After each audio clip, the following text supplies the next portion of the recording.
pour laquelle nous sont fixés les objectifs suivants. Donc, être capable de reconnaître la notion de modalisation, être à même d'identifier les faits des modalisateurs dans une argumentation et être en mesure de réemployer à bon mission les modalisateurs. Alors, donc notre plan se décline en 3 axes: la définition de la modalisation, les procédés de la modalisation et un exercice d'application.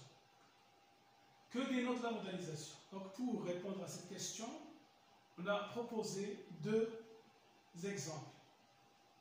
La pauvreté engendre le crime, P1. P2, pour moi, je crois que la pauvreté pourrait engendrer d'horribles crimes. Donc, dans P1, est-ce que l'énonciateur laisse deviner son point de vue? Est-ce qu'il exprime ses sentiments? Bien sûr que dans P1, il se montre plus objectif, plus impartial, plus neutre. Mais dans P2, donc, il laisse deviner son point de vue, pour moi, c'est-à-dire il exprime son point de vue, je crois, un verbe d'opinion ici, que la pauvreté pourrait, donc le conditionnel, bien sûr, et les nuances du conditionnel qu'on va essayer donc, de déceler, engendrer d'horribles, donc un adjectif, un jugement de valeur, d'horribles crimes. Donc dans P2, l'énonciateur laisse deviner son point de vue, vu les marques de subjectivité, et aussi il exprime ses sentiments. Donc on dit qu'il s'agit d'un énoncé modalisé. Alors pour définir la modalisation, donc, quand l'énonciateur recourt à des procédés de subjectivité pour refléter sa position, son point de vue, son attitude à l'égard ou bien par rapport à son énoncé, on parle de la modalisation. Est-ce que les marques de subjectivité utilisées dans P2 appartiennent à la même classe grammaticale, à savoir, donc, pour moi, je crois, pourrait, d'origine. Pour moi, donc, une locution, je crois, verbe d'opinion, pourrait, donc, le conditionnel, le mode conditionnel, donc, pourrait, c'est un verbe, conditionnel, au conditionnel présent, horrible, un adjectif, et dans la même phrase, donc, il y a une figure d'amplification, à savoir l'hyperbole. Alors, donc, ces modalisateurs ne font pas partie d'une même classe grammaticale. Donc, pour modaliser un énoncé, on a une panoplie de procédés à utiliser. D'abord, il y a les verbes, par exemple ici, penser, juger, douter, des verbes, ce qu'on appelle les verbes d'opinion. Les verbes de sentiment, aimer, détester, redouter. Aussi, il y a les auxiliaires modaux, à savoir vouloir, pouvoir, devoir et laisser. Il y a aussi d'autres verbes d'état. Certains verbes d'état, par exemple, sembler, paraître, avoir l'air de. Il y a des adverbes qui expriment des nuances différentes. L'affirmation, la négation, le doute, la certitude, le regret avec hélas. Bien sûr, certes, sans doute, évidemment, heureusement, hélas. Les expressions marquant le point de vue, par exemple, quant à moi, d'après moi, en ce qui me concerne, pour ma part. Les adjectifs, probable, possible, certain, vrai, faux, et bien sûr, qui expriment un jugement de valeur. C'est-à-dire que l'énonciateur renonce à son ton neutre et se montre laudatif ou bien péjoratif.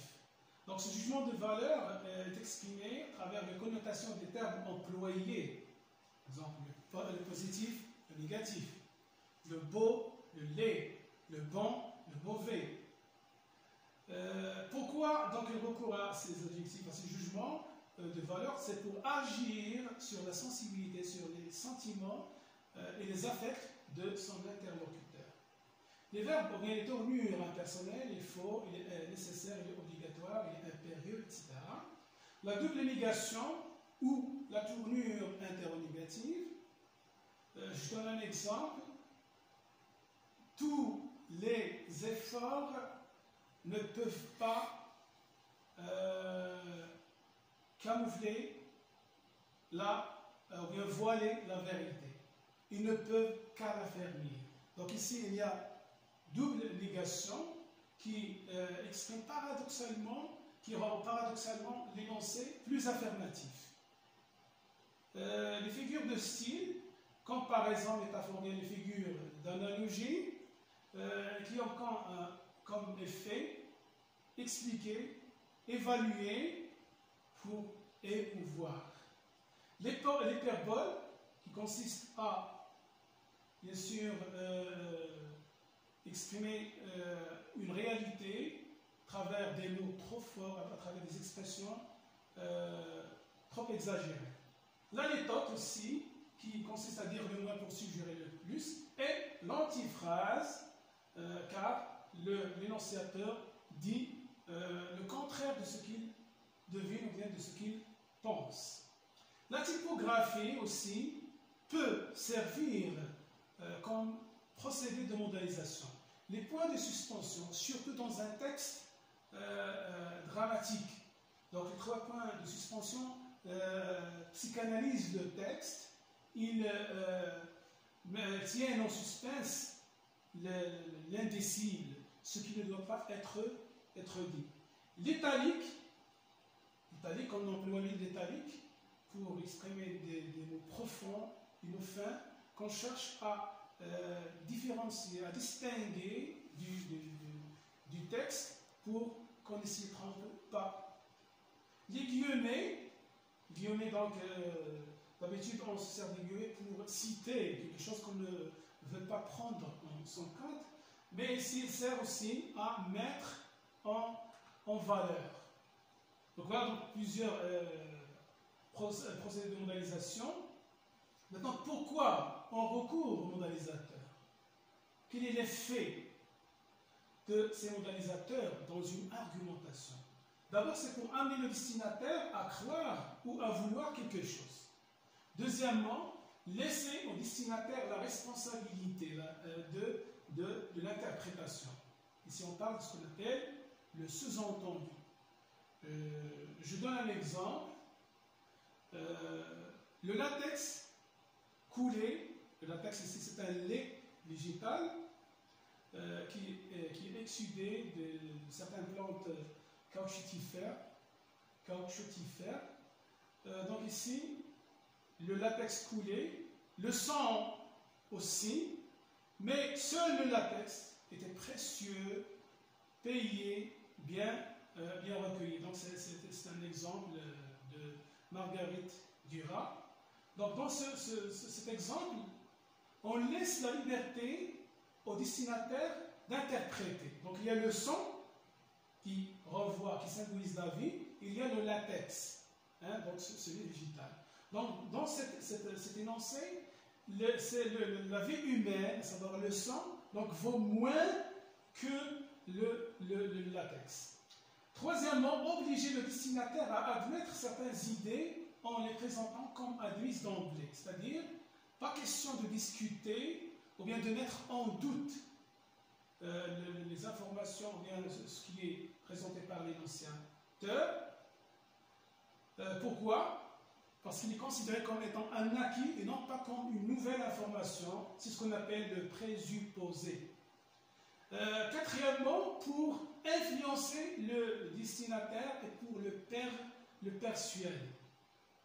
Voilà donc les effets de la modalisation. Maintenant, on va faire un petit exercice pour s'appliquer. Indiquer les modalisateurs dans les phrases suivantes. Je déteste la guerre. Donc ici, il y a la première personne, et déteste qui est un verbe de sentiment qui exprime une aversion, qui exprime la haine envers la guerre. Donc c'est un énoncé qui est modalisé. Le condamné est tellement obsédé. Le condamné est tellement, donc tellement c'est un adverbe d'intensité qui va accentuer le sentiment d'obsession, d'accablement chez le condamné. Il faut remettre en question la peine de mort, donc il faut ici une tournure impersonnelle qui exprime l'obligation, donc c'est un énoncé modalisé aussi. La prison est une boîte de pierre étouffante. La prison est une boîte. Donc ici, on compare la prison à une boîte de pierre, mais bien sûr, sans dire sans comparatif. Donc il s'agit d'une métaphore. Hein? Donc, métaphore qui évalue la prison de façon péjorative. C'est un lieu donc, qui est hideux, qui est étouffant. Donc, voilà grosso modo cette leçon de la modalisation. Donc, dans un texte, il faut toujours dégager donc, les procédés qui marquent donc, ou bien qui nous indiquent qu'il s'agit d'un texte modalisé ou bien d'un texte neutre. Donc, modalisé, ça signifie qu'il y a des marques de subjectivité de l'énonciateur. Merci pour votre attention.